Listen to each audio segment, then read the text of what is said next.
You have no idea what you've started. The voice on the other end of the line was low, almost amused, but threaded with a razor-sharp edge. Something dangerous, something alive.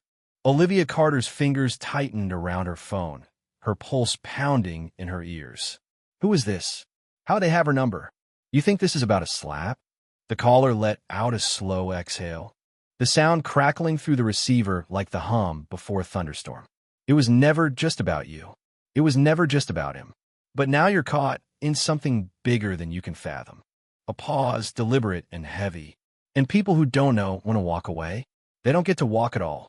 The air inside Itoil more hung thick with the aroma of truffle oil and entitlement. Chandeliers dripped light, like liquid gold over Chicago's elite, their laughter tinkling against crystal glasses. Olivia Carter glided through the upscale restaurant like a shadow, her tray a shield, her smile a carefully honed mask. At 25, she was a young woman stretched to her breaking point. Double shifts at Itoil Noir kept her family afloat. Her father's recent lung cancer diagnosis had gutted their savings, and her mother's arthritis-ravaged hands couldn't hold a job. Every clink of silverware was a reminder of the bills stacking up, the hospital voicemail she ignored, the sleep she'd traded for survival. Tonight, though destiny had other plans. Nathan Pierce sat at table 12, a tech billionaire in his mid-40s whose company, Pierce Dynamics, cast a long shadow over the city skyline. His charcoal suit was as crisp as his steel-blue eyes. But his reputation cut deeper, ruthless, untouchable, a man who dismantled competitors and relished the fallout. Olivia approached with a bottle of Chateau Lafite, her hand steady despite 18 hours on her feet. She poured, but fatigue betrayed her. The bread plate nudged an inch out of place, a minor slip, a spark. You incompetent idiot. Nathan's voice sliced through the dining room's murmur. Before Olivia could mutter an apology, his hand whipped out, striking her cheek with a crack that echoed off the walls. Gasps rippled through the room. Diners froze, forks hovering, eyes wide. Nathan leaned back, smirking, his fingers flexing as if he'd brushed off a gnat. Know your place, he said, loud enough for the whole restaurant to hear.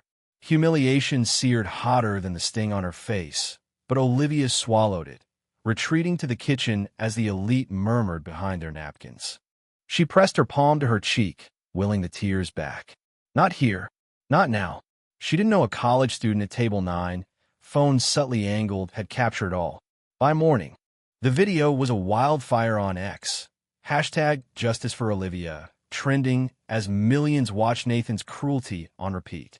The hashtag Pierce abuse followed, unearthing rumors of his past, stolen patents, silenced whistleblowers, lives crushed under his boot. Nathan, sprawled in his penthouse, scoffed at the uproar. His PR team churned out a tepid apology, a regrettable lapse in judgment, but it was fuel on the flames. That night, in her cramped one-bedroom apartment, Olivia found a crumpled note in her apron pocket. He's more than you think. If you want the truth, reach out to me. C. Her heart thudded. Who was C? Fear gnawed at her, but fury, raw and relentless, won out. She texted the number, fingers shaking. Hours later, a voice answered, low and urgent. Pier 19. Midnight tomorrow. Come alone. She agreed. A decision she couldn't shake. Pier 19 stretched into the darkness, the lake lapping at its edges like a restless secret. Caleb emerged from the shadows, tall, wiry, a scar snaking down his neck like a jagged signature. Nathan Pierce isn't just an asshole, he said, pressing a USB drive in her hand. He's a predator. That's evidence, documents, audio, proof he'll kill to bury. You're the key to stopping him. Olivia's grip tightened. Why me? She asked, voice steady despite the chills sinking into her bones. Caleb's eyes flickered. Because you're the crack in his armor. The world sees you now. Sleep evaded her. The USB unveiled a nightmare. Financial records of embezzlement. Recordings of Nathan threatening rivals. Photos of bruised faces, victims of his private enforcers. One file stood out. Rachel Monroe, a former VP at Pierce Dynamics who'd vanished after vowing to expose him. Handwritten notes hinted at her fate, silenced. Location unknown. Olivia's stomach churned, but a fire sparked within her. This wasn't just about a slap anymore. Nathan, meanwhile, paced his penthouse, the city glittering below like a realm under attack. The video had slashed his stock by 8%. Investors jittered, the board whispered. "Crush this," he snarled at his legal team. Private investigators dug into Olivia's life, her father's chemo schedule, her mother's unpaid rent. "Find leverage," he ordered. Online, the tide swelled. Ex-employees posted cryptic tales of coercion. A startup founder tweeted about a stolen app before disappearing from the platform. Nathan sneered. "They're ants. I'm a god." Olivia met Caleb again, this time in a diner reeking of burnt coffee and desperation. He slid her a burner phone. "Use this. They're watching you." She nodded, then asked, "Who are you to him?" Caleb hesitated, his scar catching the dim light. "I was his fixer. Cleaned up his messes. Not anymore." She didn't fully trust him. His eyes held too many shadows. But she took the phone. The fight needed soldiers. Olivia found Laura Hayes, a journalist known for toppling titans, and Marcus Tate, a lawyer whose contempt for corporate greed matched her own. In Laura's cluttered office, they dissected Caleb's evidence. Contracts rigged to ruin competitors, a blackmail scheme targeting regulators. Laura traced Rachel to a coastal town, living as Ellen Brooks. Olivia drove alone, the road winding through fog like her thoughts. Rachel's cottage was a husk of weathered wood, her eyes hollow when she opened the door. "He broke me," she said, lifting her sleeve to reveal scars, self-inflicted, a map of despair. "Fired me, smeared me, threatened my son. I ran." Olivia knelt beside her. "He hit me too, but I'm fighting. Will you?" Rachel's gaze hardened. "For my boy?" "Yes." Then came the letter, postmarked Zurich, in a battered envelope. Inside, Henry's shaky scrawl. "If you're reading this, you kept your promise. 7-3-9-2 isn't the end. Check the key." A tiny map pointed to a park near a warehouse. Nathan's pulse raced. Olivia frowned. He planned this. They returned to Henry's alley, the key trembling in Nathan's hand. It fit a rusted lockbox under a brick, revealing a second key and coordinates. At a storage unit across town, they found a jackpot, gold coins, bearer bonds, and a journal.